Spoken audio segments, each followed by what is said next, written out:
The sky above shimmered with deep orange light. The twin suns of Zhurka sat behind jagged red cliffs, casting long shadows over the cracked desert floor. For the people of the drylands, water was sacred, rare, and feared. No one ever swam. Number 1. Everdove.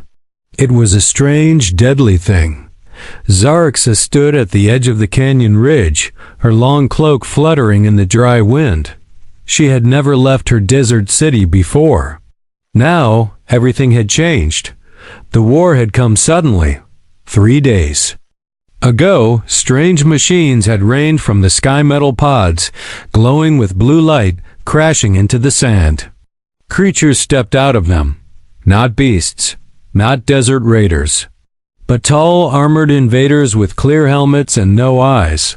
They called themselves Savakians. Zarax's father, the city's chief, had ordered everyone to fight back.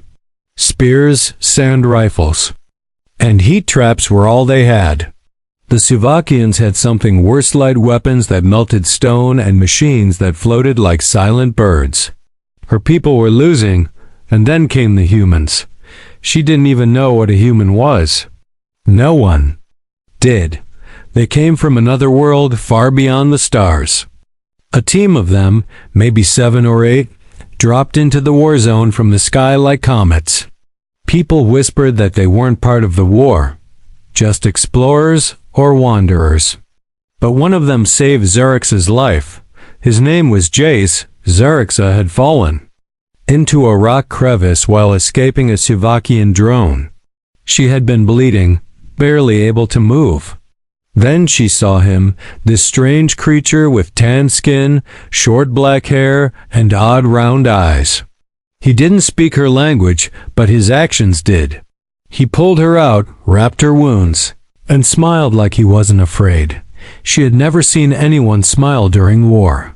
Now, 3 days later, they were hiding deep in the canyons. The Savakians were searching everywhere. They couldn't go back to the city. It had already fallen. "Where are you taking me?" Zaraxa asked as Jace waved her forward. He pointed ahead, leading her down a steep stone path. The air started to change. Cooler. Damp. She didn't understand. "There's water ahead, isn't there?" she whispered, slowing her steps. Jace nodded. She stopped. "I can't go near it. It's cursed." He looked confused, then chuckled. "Cursed? It's just a river." Zaraxa shivered. "We were told water takes your soul." He didn't argue. Instead, he walked toward the sound of rushing water. And then he did something that made her heart nearly stop.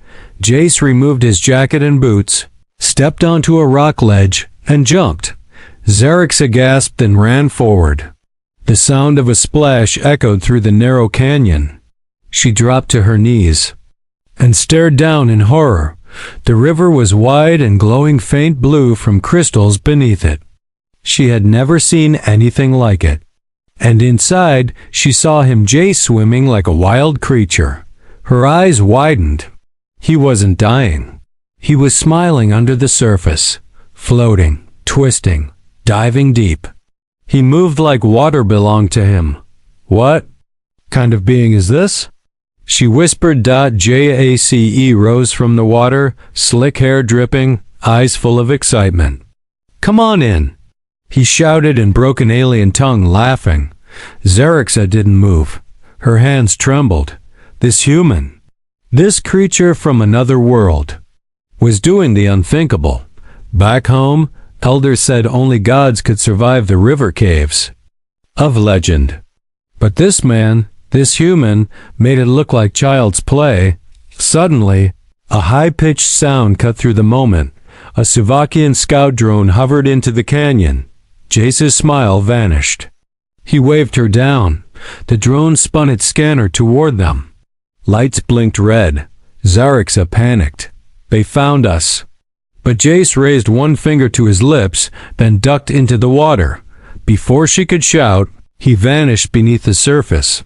Moments later, the drone jerked, then exploded from beneath as Jace's hand punched through its core from underwater. Metal shards rained down. Zarixa stared in silent shock. This wasn't a warrior. This wasn't a desert survivor. This was something else entirely. And for the first time in her life, she wondered, was the curse of water just a lie? Asterisk, the silence after the drone explosion was heavy. Zarixa stared at the scattered remains of the Savakian machine. Its glowing eye still flickered weakly on the canyon floor. The smell of scorched metal mixed with the cool scent of river water. She felt like her mind was breaking. Jace climbed out of the river, breathing hard, wet hair, clinging to his face. His arm was burned, just a little, but he didn't show pain. He only looked up at her with calm eyes. "You okay?" he asked. Zarixa couldn't answer. Her voice trembled. "You killed it." From inside the water, he nodded and shrugged. "It couldn't see me under the surface. No one ever used water in war. Not here, not in the drylands. And now this man had used it like a weapon." Jace sat on a rock, pulled something from his backpack, and scanned the canyon skies. "More drones will come. We move now." Zarixa stood frozen. Her people had been taught that the deep places held only death. She had never questioned it. Until now. As she walked beside him, her steps still uncertain, she asked, "Is your world full of water?" He smiled softly. 70%. She blinked. "That much?" "How do you live?" Jace laughed. "Because we can swim." Zarixa fell silent. She couldn't understand. The water here was rare, hidden, feared. And yet this strange human dived into it like it was his home. They moved deeper into the canyon. The stone walls began to narrow. Strange vines hung from above, glowing faintly. Zarixa reached out to touch one. It pulsed under her fingers like it was alive. "What is this place?" she whispered. "Old path," Jace said. "Found it on a satellite map. Leads to ruins. Safe zone." As they entered a tight tunnel, Zarixa noticed the air grow moist and cooler. She wrapped her arms around herself. Her skin had never felt so cold. Suddenly, Jace stopped. He knelt and brushed away some moss from a stone symbol. It was an old carving. Not human, not drylander. A spiral, surrounded by symbols of waves and flowing lines. "What is that?" she asked. "Looks like water cult markings," he said. "From ancient aliens." Zarixa stepped back. "You know about them?" He nodded. "My people study all kinds of old tech and cultures. Some say water was once worshipped here." She stared at the symbols. Her people had been told to fear water, not worship it. Were the old teachings wrong? They continued walking until they reached a cavern, half filled with a pool of glowing water. Crystal stones lit up the ceiling like stars. It was beautiful and terrifying. Jace walked right up to the water, dipped his hand in, and smiled. "Fresh, no toxins, safe to drink." Zarixa stared. "You can tell?" "Tech helps." He showed her a small blinking device. "It's a sensor." She sat by the edge but didn't touch the water. Her hands trembled again. "Where I'm from," Jace said, sitting beside her, "kids jump into lakes for fun. We swim every summer. My sister and I used to race." Zarixa looked at him, confused. "You race? In water?" "Yeah," he smiled. "Under it too." She shook her head in disbelief, but then he paused, looked up, and his smile faded. "What is it?" she asked. He pointed upward. A faint buzzing hum grew louder. "More drones," he said. "They're tracking heat and noise." He grabbed his gear and stood. "We need to dive. There's a tunnel underwater. It leads to the ruins." Zarixa stood too. "Wait, I can't go in there." "You'll drown out here," Jace said firmly. "This is the only way." She backed away. "I've never swam. I don't even know how. I'll pull you. Hold tight." "No, Jace, please." Before she could run, the cavern ceiling shook. A red light blinked in the mist. The drone had found them. Jace ran forward, grabbed her hand. "Trust me." She stared at his eyes. They weren't cruel. They were brave, determined, protective. And she had no choice. He jumped into the pool, pulling her in with him. Xerixa screamed as cold water swallowed her. She kicked wildly, panic flooding her mind. Her chest burned. Her vision blurred, but then strong arms wrapped around her. Jace was there. She felt herself pulled through the water, deeper, faster. Light above faded. Darkness swallowed them, and ahead a faint glowing tunnel came into view. Zarix gasped underwater, holding breath longer than she thought possible. Maybe humans weren't like other species. Maybe they were born for the impossible. Xerixa had never been so scared in her life. Cold water pressed against her from all sides. The glowing tunnel ahead pulsed faint blue, but her lungs screamed for air. She squeezed her eyes shut, arms wrapped tight around Jace as he pulled her. Deeper. She didn't know how long they swam. Seconds? Minutes? Time felt broken. She thought she would die. Then suddenly, they broke through the other side. Xerix's head shot above the surface as she gasped, choking and coughing, water spilling from her mouth. Her lungs burned, but she was alive. Jace was beside her, holding her up. "You did good," he said softly, helping her toward a stone ledge. Xerixa crawled up and collapsed onto the floor, still shivering. Her clothes clung to her skin. Her long braid was soaked. Everything felt heavy.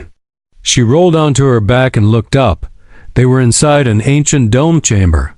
The walls were smooth and black, covered in glowing runes. Crystals lit the space with soft light. The ceiling stretched high above, like the inside of a forgotten temple. Xerixa sat up slowly. "Where are we?" "Ruins," Jace said, pulling himself up beside her. "Thousands of years old. Not human. Not Savakian either." She blinked. "You knew about this place?" He nodded. "Found it on old star maps. This planet used to be part of a water-based trade route. Before the sun dried most of it." She looked around in awe. Everything shimmered with mist and mystery. "It's beautiful," Jace smiled. "I thought you'd like it." He handed her a strange square cloth. "Towel," he said, "to dry off." She took it, confused but grateful. As she dried her arms, she noticed something strange. She wasn't shaking anymore. She wasn't panicking. In fact, she felt calm. "I didn't think I'd survive," she whispered, "but you did." Xerixa looked at him. "Is that how your people live? Always risking death?" Jace shrugged. "Sometimes, but we learn. We grow stronger." He opened his pack, pulling out food pouches. "You need to eat." Xerixa stared at the silver packet. "What is that? Protein paste?" he said, biting into one. "Tastes terrible, but it keeps us alive." She laughed softly. It was the first time she'd laughed since the war began. She took one and tried it. It did taste terrible, but warmth spread through her body as the nutrients kicked in. Suddenly, a low vibration echoed through the chamber. Xerixa froze. "What was that?" Jace jumped up, scanning with a small device. His face went serious. "Something's coming. From the old tunnels." She stood quickly.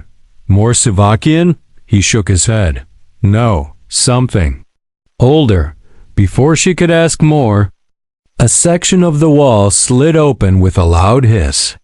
A large glowing orb floated through the opening. Xerixa stepped back in fear. The orb was smooth, the size of her head, covered in shifting lights and strange symbols. It hovered silently, then spoke. Language match, 62%. Attempting communication. Xerixa's jaw dropped. "It speaks." Jay stepped forward. "Identify yourself." The orb responded, voice smooth and emotionless. I am Guardian Unit E-17. This sanctuary is protected. You are not Savakian. You may remain. Zarixa stepped closer. Are you alive? I am Ancient Construct. Purpose: protect the Sanctuary of Waters. Last visitors 400 cycles ago. Jace asked, do the Savakians know this place? No. Their scans ignore this layer. It is hidden by deep water encryption and mineral interference. Zarixa frowned. Can you help us stop them? They've taken my people, my city. The orb dimmed for a moment. Defense systems were damaged long ago, but Sanctuary still holds knowledge. Old records, maps, weapons blueprints, healing systems. You may access them. Jace looked at Zarixa, surprised. This could change everything, she nodded. We need to know what's here. The orb floated to a corner and projected a hologram, a 3D map of the region. It showed hidden caves, secret tunnels, even underground rivers leading beneath Suvakian camps. Zarixa stepped forward. We can use these paths to reach the resistance, Jace grinned, and strike where they least expect. The orb added, warning, Suvakian command unit has landed nearby. Their main ship scans this sector. Zarixa's eyes narrowed. Then we need to act fast. Jace nodded. We'll take what we can, rest for the night, and leave by morning. Zarixa looked back at the pool they had come through. She still feared it, but not like before. She turned to Jace. You'll teach me to swim? He smiled. Tomorrow. First we survive. As the orb dimmed and the light softened, Zarixa sat beside him, looking at the glowing walls of a forgotten world. She wasn't just running anymore. She was planning to fight back. Asterisk. Morning light didn't reach the hidden chamber. The soft glow of the crystals on the ceiling was the only light. The water still shimmered in the pool at the center. Everything was quiet except for the slow humming of the floating orb. Guardian Unit E-17. Zarixa sat on the edge of the pool, legs crossed, eyes closed. She was trying to control her breathing. Jace said it was the first step to swimming. She opened her eyes and looked down at her reflection in the water. Her long dark braid lay over her shoulder, still damp from the night before. Her desert clothes were drying near the fire Jace had built from his heat cube. You ready? Jace asked as he knelt beside her. No, she said honestly. But I'll do it, Jace smiled. That's all that matters. He slipped into the water first, slowly and calmly. Zarixa followed, one step at a time. Her feet trembled, her chest tightened, but she didn't stop. When the water reached her waist, she froze. I can't, she whispered. It's too deep. Jace reached out a hand. You're not alone. I've got you. She took his hand and he gently pulled her closer. Just float. Let yourself trust the water. Zarixa closed her eyes, took a shaky breath, and let her body relax. She felt her feet leave the floor. She was floating barely, but it was real. I'm not sinking, she said softly, surprised. Of course not, Jace said. Water doesn't hate you. Zarixa opened her eyes. Jace was right there beside her, steady and calm. He let go of her hand slowly, and she didn't sink. She laughed out loud. I'm doing it. You are, he said proudly. Now, kick your feet like this. For the next hour, they practiced. Jace taught her how to kick, how to move her arms, how to breathe when swimming across the surface, and Zarixa, desert girl, water-fearing child of the drylands, learning to swim. When they climbed out, she was shaking with exhaustion, but smiling. Wider than she ever had in her life. You're amazing, Jace said. I thought water would kill me, Zarixa replied, but I feel free. Just then, the orb floated toward them. Its lights flickered. Alert, Suvakian drone activity increasing. Estimated contact with Outer Canyon in 4 hours. Zarix's smile faded. They're closing in, Jace nodded. Then we leave at sunset. With the map paths you gave us, we'll reach the old rebel hideout by dawn. The orb projected a glowing map again. Zarix pointed to a narrow underwater passage. This one leads under the Suvakian camp. If we reach it, we can plant charges. Jace's eyes lit up. You want to strike back? She nodded. They took everything from us. My family, my city. I won't run anymore. He nodded firmly.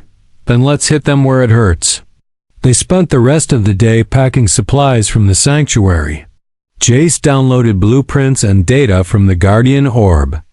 Zarix filled water containers and checked the healing kits. Before they left, the orb floated toward Zarix. Child of Drylands, it said, you have walked through fear and entered the flow. Take this. It opened a small compartment in the wall. Inside was a strange necklace with a glowing blue stone. It pulsed like a heartbeat. What is it? She asked. Breathstone, the orb replied. It stores oxygen. You may breathe underwater for 2 minutes while wearing it. Zarix stared at it in awe. It's a gift. No, the orb said. It's a key to your future. She placed the necklace around her neck. The stone felt cool and alive. As the sun began to set outside, they stood at the edge of the pool once more. Jace checked his gear. One last dive, Zarix nodded. Let's finish this. They dove into the glowing water again, this time together. No fear. No hesitation. Zarix activated the breathstone. She felt a warmth spread through her chest as the oxygen filled her lungs.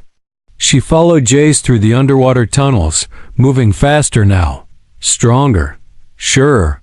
After 10 minutes, they surfaced in a wide underground lake just outside the Suvakian forward base.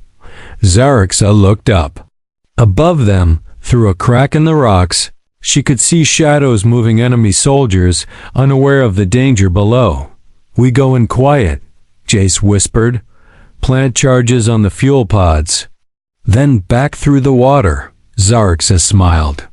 They'll never see us coming.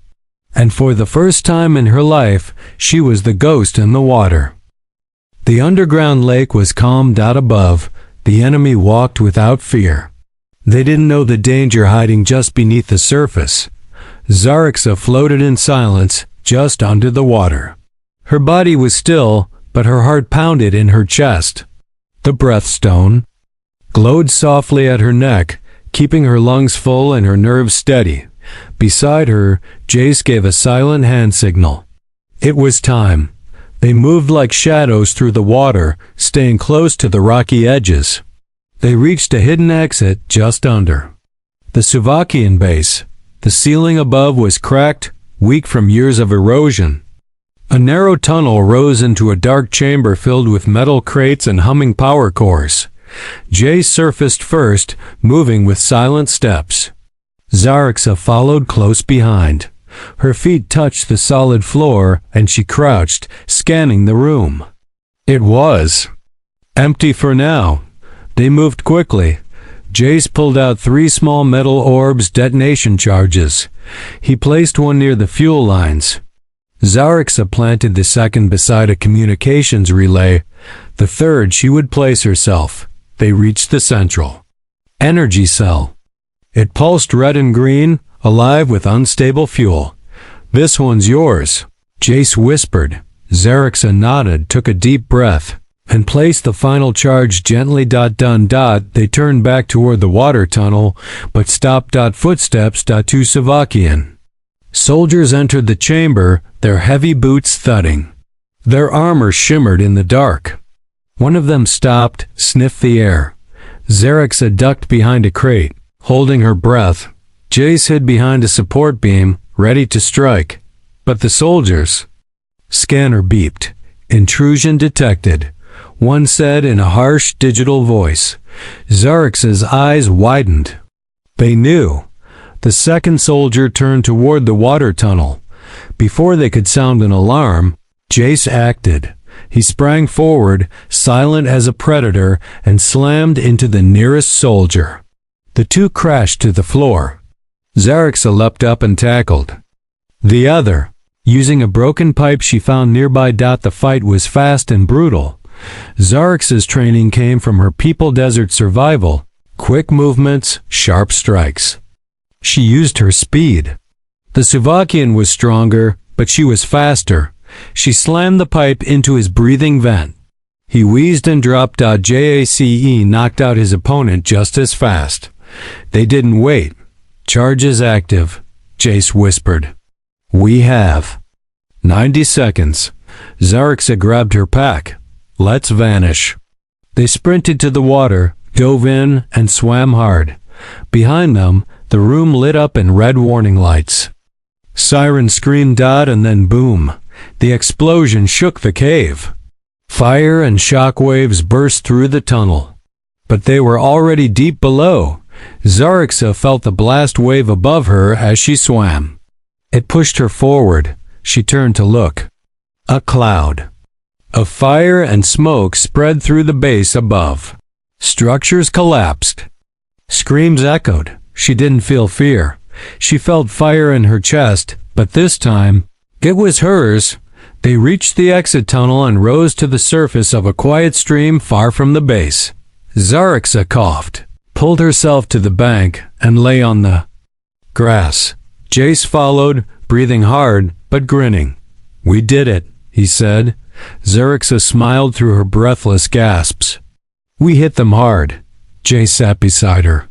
That fuel base powered their scanners. They're blind now. The resistance can move freely again. Zarixa sat up, looking back toward the rising smoke in the distance.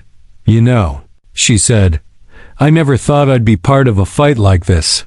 I was just the chief's daughter, good with herbs, good with maps. You're more than that, Jace said.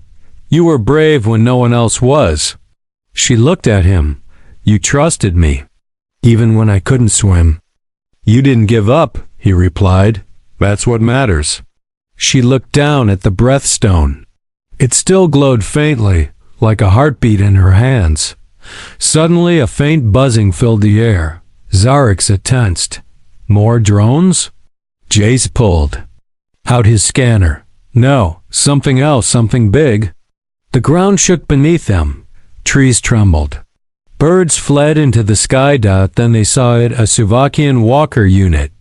A massive six-legged machine with a glass dome head. Weapons on both sides. It was heading straight toward them. They tracked the blast, Jace growled. They're sending heavy units now. Zarixa stood up. Then we need to run fast. But before they could move, a voice buzzed in Zarix's earpiece. It was old tech from her city, now linked with Jace's comms. Zarixa, if you can hear this, we're alive. Some of us escaped. We're hiding in the hollow ridge. We saw the blast. Was that you? Her eyes filled with tears. Father? We need help. We can't hold for long. Zarixa looked at Jace. We can't run.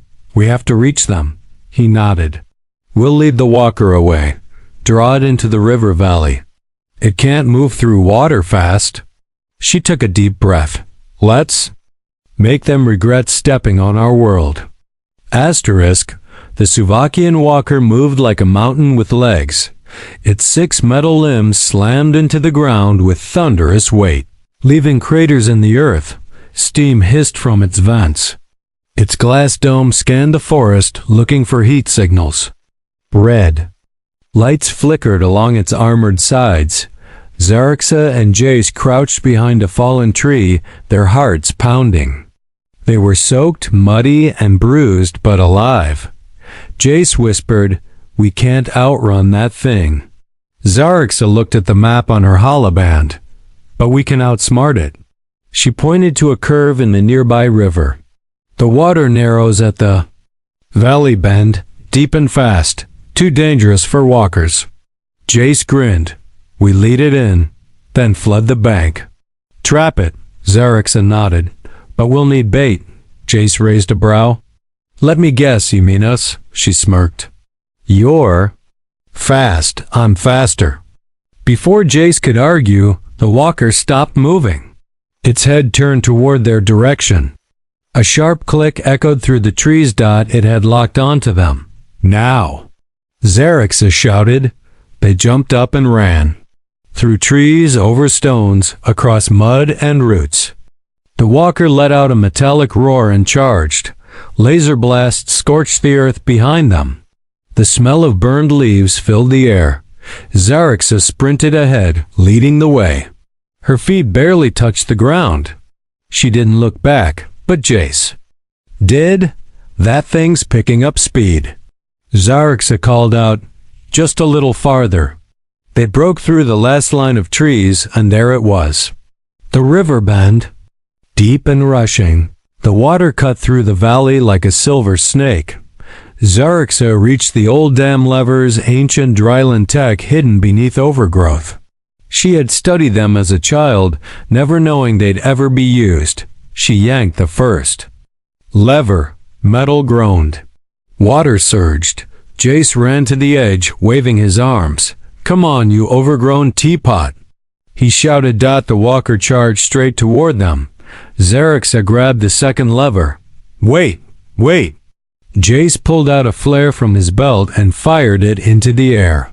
The walker's sensors locked onto the light and changed course straight into the riverbed. Now! Xerixa screamed. She yanked the final lever. The ground shook. The ancient floodgates burst open. A wall of water roared from behind the dam, slamming into the walker like a beast of its own. The giant machine buckled. Its legs slipped. Metal screeched. One side crashed into the mud. Sparks flew, and then it tipped over completely and plunged into the water. The glass dome cracked. The walker groaned as it was dragged down by the current. Xerixa watched and stunned. Silence as the machine disappeared under the surface. Jace whistled. Remind me not to get on your bad side.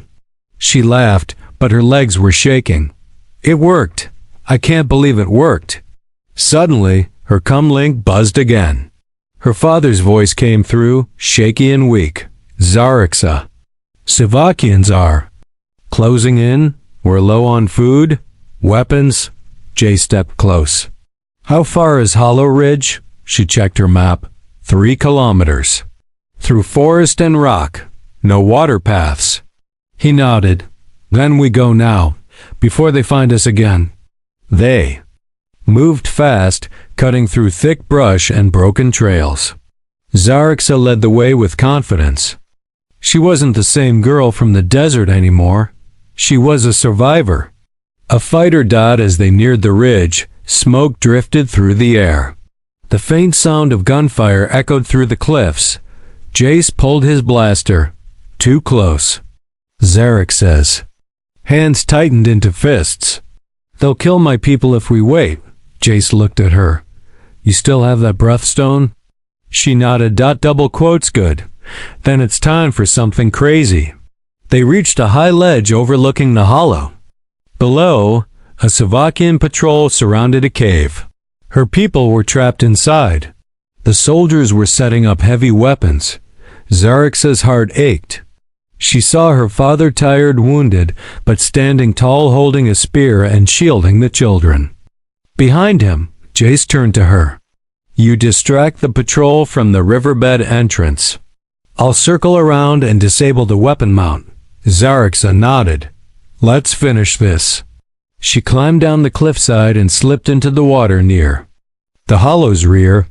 Her body moved with ease now. The river flowed quietly around her as she made her way behind the patrol. Then she jumped out of the water, landing hard on the riverbank, and shouted, Hey, you want someone to shoot? I'm right here. The Savakians turned and Jace struck. From behind, he fired into the control unit. Sparks flew. One of the weapons exploded. The soldiers scrambled, caught off guard. Xerixa grabbed a dropped blaster and ran toward the cave entrance. Her people saw her. and hope returned to their eyes. Zarixa! Her father cried. She raised the weapon. Let's end this! Blaster fire lit up the hollow. Zarixa moved like lightning, dodging energy bolts and firing back with sharp precision. Her body remembered every move Jace had taught her. She wasn't the weak girl who once feared water and silence. She was a fighter now. A survivor. Jace charged from the other side, taking cover behind a fallen stone pillar. He shot down 2 Suvakians and motioned toward the last one. Zarixa nodded, raised her weapon, and fired. The final enemy dropped. Smoke curled in the air. Silence followed. The Suvakians were gone. Zarixa stood still for a moment, breathing hard, heart pounding in her chest. The wind whispered through the trees. Behind her, the survivors from the cave slowly stepped out. Her people. Children with hollow eyes. Mothers carrying injured little ones. Warriors covered in bruises and ash. But they were alive. Her father limped forward, leaning on a metal staff. His face was tired, his clothes torn, but his eyes held pride. Zarixa, he said, voice rough. You came back and brought fire with you. She ran into his arms and hugged him tightly. I had help. Jace stepped forward, lowering his weapon. His jacket was burned on one side, and he had a new scratch on his forehead, but he smiled. The old chief looked at the human and gave him a long, quiet nod. You are the one she spoke of. Jace shrugged. Just doing my part. No. The chief said. You did more. You gave her the courage to do the impossible. Zarixa stepped beside Jace, still holding the glowing breathstone around her neck. We have maps, a hidden base, weapons plans. Her father looked at the gathered people. Then today the drylands rise again. Cheers broke out. Not loud, not wild, but strong. From hearts that had nearly lost hope. Later that evening, fires were lit and food was shared. Jace helped distribute supplies. Zarixa treated wounded children with her healing herbs. The stars came out, shining over the hollow like diamonds. Zarixa sat beside Jace near the edge of the stream. Do you miss your world? She asked softly.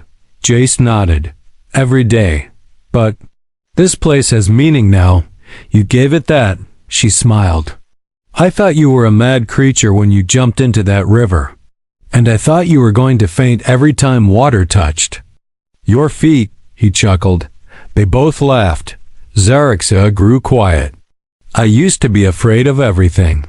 I didn't want to leave my home. I didn't want to fight.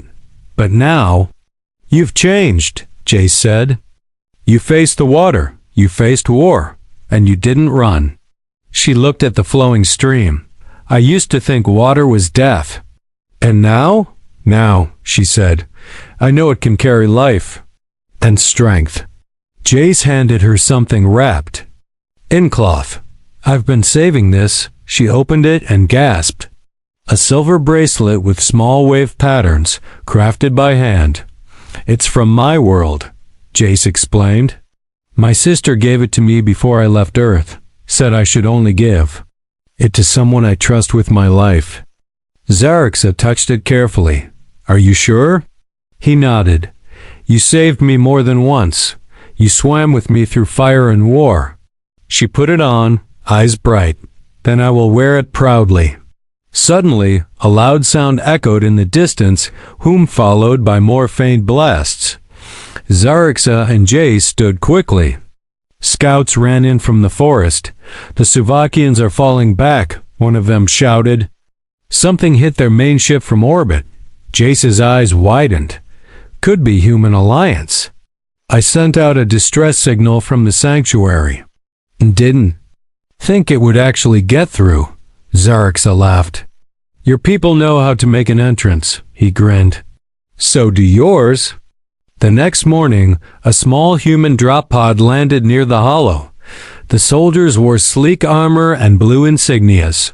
When they saw Jace, they saluted, Report? The commander asked. Jace pointed to Zurixa. She's the leader here. The commander looked at her. Then the Drylands have earned a place in the stars. Zurixa stepped forward. We don't want pity. We want partnership. Then you'll have it, the commander said. That day Drylanders and humans stood side by side. The wounded were treated. The weak were fed. Plans were made not just for survival, but for rebuilding Dot, and for the first time in many lifetimes, the Drylands were no longer alone. Zurixa looked up at the sky. She had faced water. She had faced war. She had dived into the unknown with a strange human who became her strength. And now? She was ready to lead.